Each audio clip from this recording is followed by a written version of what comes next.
Sophie raccrocha le téléphone avec un mélange de stupeur et d'excitation. Marie, sa meilleure amie depuis l'université, venait de lui proposer un deal absurde, 1 000 € pour passer une semaine à aider sa mère. Claire a rangé la maison familiale à Paris. Elle est stricte. Mais tu t'en sortiras, avait dit Marie en riant, ignorant que ce simple arrangement allait bouleverser leur vie à toutes les trois. Dès le premier jour, Sophie frappa à la porte de l'appartement haussmannien du 16e arrondissement. Claire ouvrit, les bras croisés, son regard bleu acier scrutant la jeune femme comme si elle évaluait une employée potentielle. À 45 ans, Claire était une avocate renommée, veuve depuis 5 ans, connue pour sa discipline de fer et son aversion pour le désordre. Entrez, mademoiselle. Marie m'a prévenue. Ne perdez pas de temps en bavardages inutiles. Sophie, 25 ans, étudiante en littérature à la Sorbonne, hocha la tête, se sentant minuscule face à cette femme imposante. Elle portait un jean slim et un pull ample, ses cheveux châtains attachés en queue de cheval, contrastant avec l'élégance stricte de Claire en tailleur gris. Elles commencèrent par le salon, rempli de cartons de livres et de souvenirs accumulés. Claire dictait les ordres avec précision, triés par catégorie. Les livres juridiques ici. Les romans là-bas. Sophie obéissait. Mais rapidement, des questions surgissaient. Pourquoi gardez-vous tous ces vieux journaux, demanda-t-elle en tenant un exemplaire jauni du Monde datant de 2005. Claire hésita. Un éclat de vulnérabilité traversant son visage. C'était l'année où j'ai gagné mon premier grand procès. Et où mon mari est mort. Sophie posa le journal doucement, sentant une connexion inattendue. Je suis désolée. Ça doit être dur de revivre ça. Claire haussa les épaules. La vie continue. Concentrez-vous. Au fil des heures, l'atmosphère se détendit légèrement. Sophie racontait des anecdotes de ses cours, faisant rire Claire malgré elle. Vous avez un sens de l'humour inattendu pour quelqu'un d'aussi structuré, osa Sophie. Claire arqua un sourcil. Structuré? C'est un euphémisme pour strict. N'est-ce pas? Marie vous a bien briefé. Elles partagèrent un café. Et pour la première fois, Claire parla de sa fille. Marie est brillante, mais elle manque de discipline. C'est pour ça que je suis comme ça. Pour la protéger. Sophie acquiesça, pensant à son propre passé chaotique orpheline à 18 ans. Elle avait appris à survivre seule. Protéger. C'est bien. Mais parfois, ça étouffe. Claire la fixa, surprise par cette franchise. Le soir venu, Sophie rentra chez elle, épuisée mais intriguée. Claire n'était pas seulement stricte, elle était une forteresse craquelée, cachant des failles profondes. Le lendemain, elles attaquèrent la chambre d'Amy. En vidant un tiroir, Sophie trouva une photo, Claire, plus jeune, enlacée par une femme aux cheveux longs. « C'est qui ?» demanda-t-elle innocemment. Claire arracha la photo. Une vieille amie. Rangez ça. Son ton était sec, mais ses mains tremblaient. Sophie n'insista pas. Mais une curiosité naquit. Était-ce plus qu'une amie? La tension monta quand Marie appela pour vérifier. Tout se passe bien? Maman n'est pas trop dure? Sophie rit. Elle est intense, mais gérable. En réalité, elle sentait une attirance inexplicable, pas physique, mais émotionnelle. Claire, avec sa force apparente, lui rappelait sa propre quête de stabilité. Ce soir-là, Claire invita Sophie à dîner. Pour vous remercier de votre efficacité. Elles mangèrent des pâtes carbonara maison. Et la conversation dévia sur la vie personnelle. Vous avez quelqu'un ? demanda Claire. Sophie secoua la tête. Pas depuis longtemps. Les relations ? C'est compliqué. Claire hocha la tête. Surtout quand la société juge. Sophie perçut un sous-entendu, mais n'osa pas creuser. Le 3e jour, un incident changea tout. En triant des papiers, Sophie trouva une lettre ancienne, adressée à Claire par une certaine Élise. Je t'aime plus que tout. Mais je ne peux pas affronter ta famille.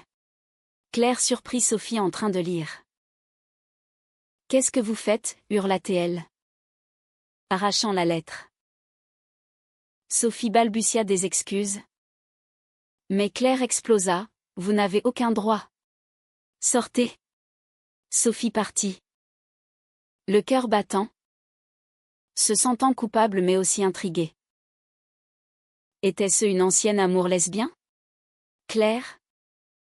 Si traditionnelle ? Cachait-elle un secret ? De retour chez elle, Sophie appela Marie. Ta mère m'a virée. Je suis désolée. Marie soupira. Elle est comme ça. Je vais arranger ça. Mais Sophie n'était pas sûre de vouloir revenir. Pourtant, le lendemain, Claire appela. Revenez. J'ai réagi excessivement. Sophie accepta, sentant que c'était le début d'une confrontation plus profonde. Elles reprirent le travail en silence, mais l'air était chargé. Finalement, Claire brisa la glace. Cette lettre, c'était d'une femme que j'ai aimée à l'université. Ma famille l'a appris et m'a forcé à rompre. J'ai épousé un homme pour rentrer dans le rang. Point. Sophie était stupéfaite. Et maintenant ? Claire haussa les épaules. Maintenant, je vis avec mes regrets. Cette confession ouvrit une brèche. Sophie partagea son propre coming out difficile. À 20 ans, face à des amis conservateurs. J'ai perdu des gens, mais j'ai gagné ma liberté. Claire l'écouta, les yeux humides. Pour la première fois, elles se touchèrent une main sur l'épaule, un geste de réconfort. Sophie sentit un frisson. Pas de peur, mais d'attirance. Claire retira sa main vite, comme brûlée. Ne parlons plus de ça. Mais le cid était planté.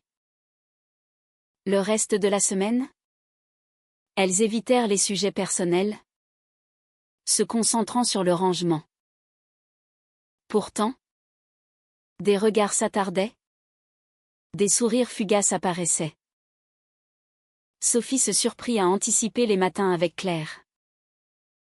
Marie, ignorant tout, envoya un message, merci d'aider maman. T'es la meilleure. Sophie se sentit coupable. Était-ce une trahison naissante ? À la fin du fil 1, Sophie réalisa que l'argent n'était plus la motivation, c'était Claire elle-même qui la retenait. La 2e semaine commença sous une tension palpable. Sophie arriva chez Claire avec un bouquet de fleurs, prétextant un geste de paix. Pour m'excuser de l'incident avec la lettre. Claire accepta, un sourire rare illuminant son visage. Merci. Allons-y. Il reste la cave à vider. Elles descendirent dans l'espace sombre, rempli de vieux meubles et de boîtes poussiéreuses. L'air était lourd, amplifiant leur proximité. En triant, Sophie trouva un album photo. Regardez sa Marie petite. Avec vous et votre mari. Claire feuilleta les pages. Nostalgique. C'était une époque heureuse. En surface.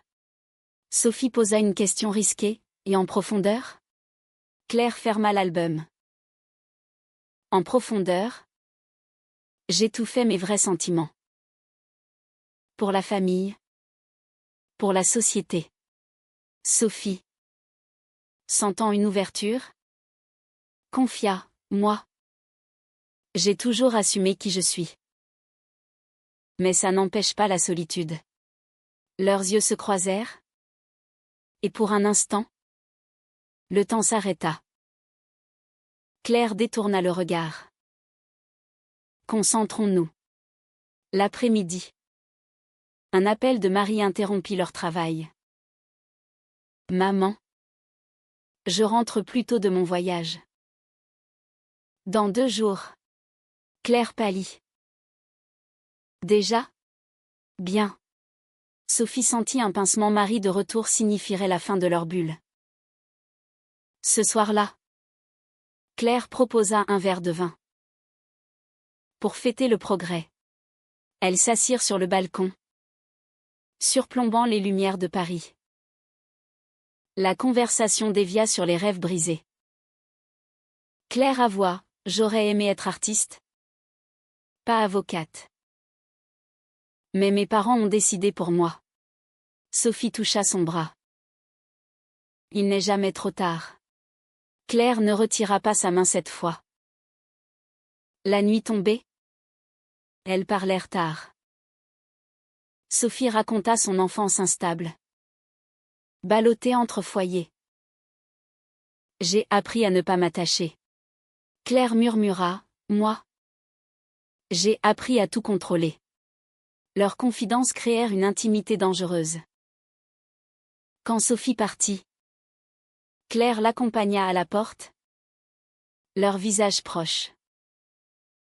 À demain, dit Claire d'une voix douce. Sophie rentra. Le cœur en tumulte. Était-ce de l'amour naissant? Et Marie dans tout ça? Le lendemain, la tension culmina. En rangeant la bibliothèque, un livre tomba, révélant une note. Claire? Je t'attends. Élise. Sophie le ramassa. Elle vous a écrit après? Claire soupira. Oui. Des années plus tard. Mais j'ai choisi la sécurité. Mariage. Enfant. Sophie. Audacieuse? Demanda, regrettez-vous? Claire la regarda intensément. Chaque jour. Puis, impulsivement, elle embrassa Sophie sur la joue. Merci de m'écouter. Sophie rougit, sentant l'électricité. Marie appela ce soir-là. Sophie. Comment va maman? Elle semble plus détendue au téléphone. Sophie mentit, tout va bien. Mais intérieurement, la culpabilité rongeait. Elle trahissait son amie en s'approchant de sa mère. Pourtant, elle ne pouvait s'empêcher de retourner. Le jour suivant, Claire était distante. Finissons vite. Marie arrive demain. Elles travaillèrent en silence, mais l'air crépitait. En fin d'après-midi, Claire craqua. Sophie. Ce qui se passe. C'est mal. Vous êtes l'amie de ma fille. Sophie répondit, et si c'était réel? Claire secoua la tête. La société ne l'accepte pas. Ma famille me renierait. Ce soir-là, Elles dînèrent ensemble une dernière fois avant le retour de Marie. La conversation tourna autour des choix moraux. Parfois, suivre son cœur est égoïste, dit Claire. Sophie rétorqua, et ignorer son cœur est une prison. Elles se levèrent pour ranger, et leurs mains se frôlèrent. Claire s'approcha, hésitante, et posa ses lèvres sur celles de Sophie, un baiser chaste, empli d'émotion. Elles s'écartèrent, choquées. Que avons-nous fait, murmura Claire. Sophie, les larmes aux yeux, partit sans un mot. De retour chez elle, Sophie pleura. C'était plus qu'une attirance, c'était de l'amour. Mais à quel prix? Marie rentrerait demain, ignorant tout. Sophie décida de se taire. Mais le lendemain matin, un message de Claire: ne venez pas aujourd'hui. C'est fini. Sophie ignora, se rendant chez elle. Claire ouvrit, les yeux rougis. Partez. Mais Sophie entra. Parlons-en. Elles s'assirent. Et Claire avoua: j'ai peur de tout perdre. Sophie prit sa main. Moi aussi.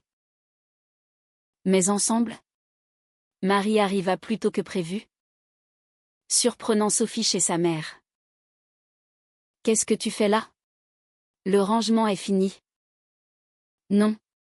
Sophie balbutia, juste un dernier truc. Marie fronça les sourcils, sentant quelque chose. Le dîner ce soir-là fut tendu. Marie raconta son voyage. Mais Claire et Sophie échangeaient des regards coupables. Après, Marie prit Sophie à part. Qu'est-ce qui se passe avec maman? Elle te regarde bizarrement. Sophie nia. Rien. Mais la graine du doute était plantée. Marie, de retour, remarqua immédiatement les changements. Maman, tu sembles différente. Plus douce. Claire éluda, le rangement m'a fait du bien. Sophie, invitée à un déjeuner familial, se sentait comme une intruse. Assises autour de la table, les trois femmes mangeaient en silence ponctué de banalités. Marie, 25 ans. Vive et sociable avec ses cheveux blonds et son énergie contagieuse, ne se doutait de rien.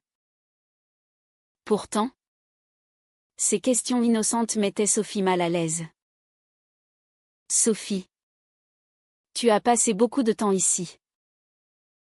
Maman t'a pas trop embêtée? Sophie sourit faiblement. Non. Elle est géniale. Claire rougit légèrement. L'après-midi, Marie proposa une sortie. Allons au Louvre. Comme au bon vieux temps. Sophie accepta. Mais Claire déclina. J'ai du travail. Seule. Marie et Sophie marchèrent le long de la Seine. Marie confia, maman est si seule depuis papa. J'espère qu'elle trouvera quelqu'un. Sophie déglutit.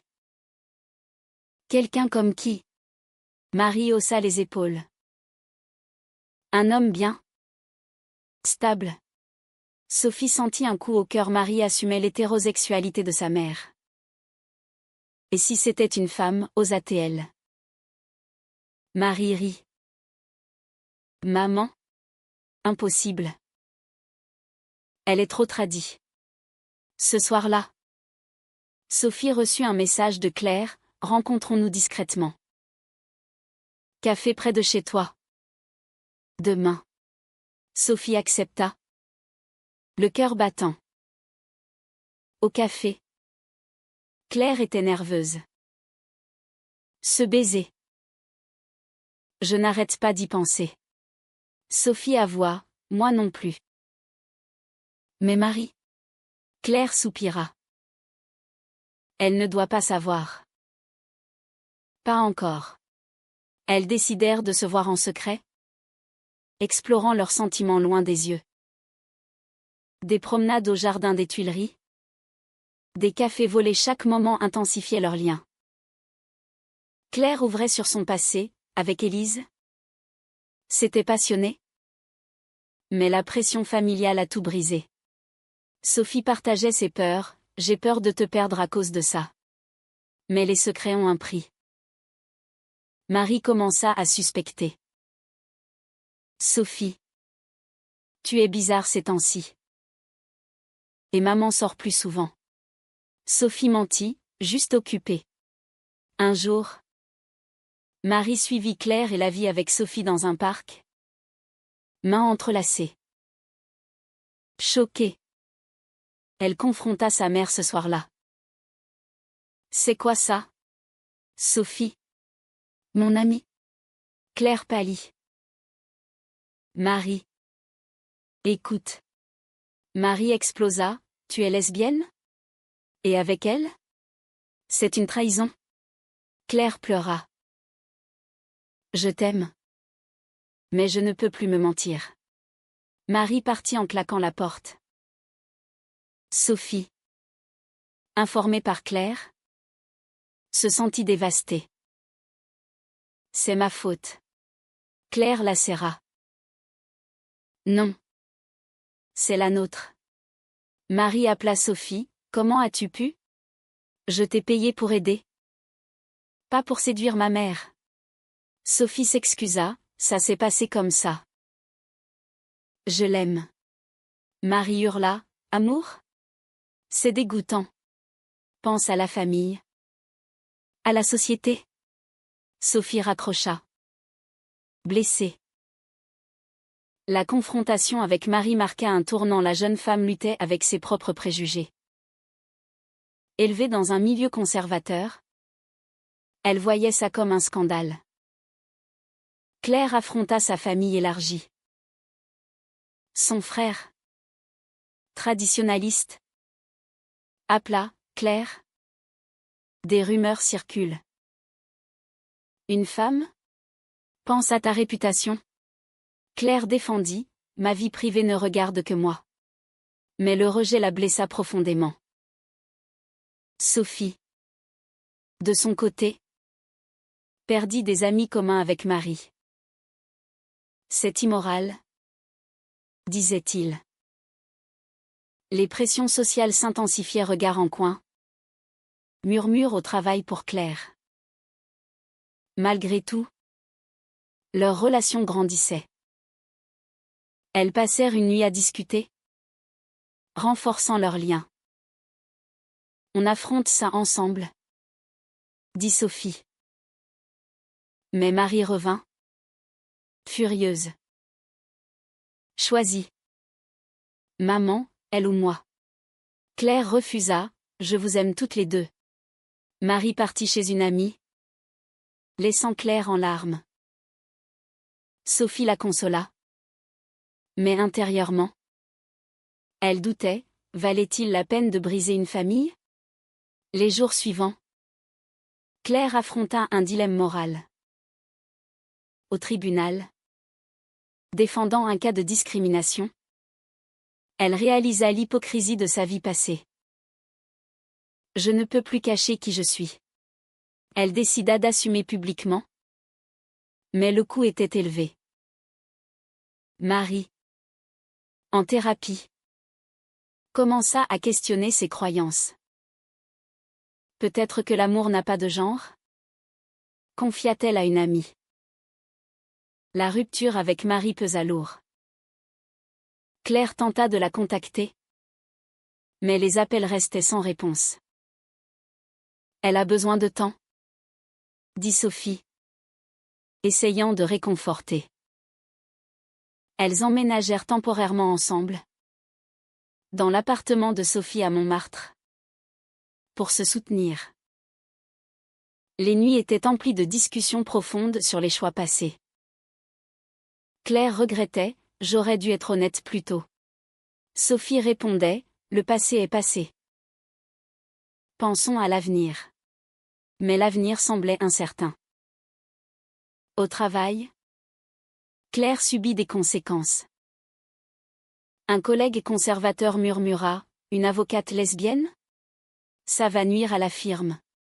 Elle perdit un client important, prétextant un conflit d'intérêts. C'est de la discrimination?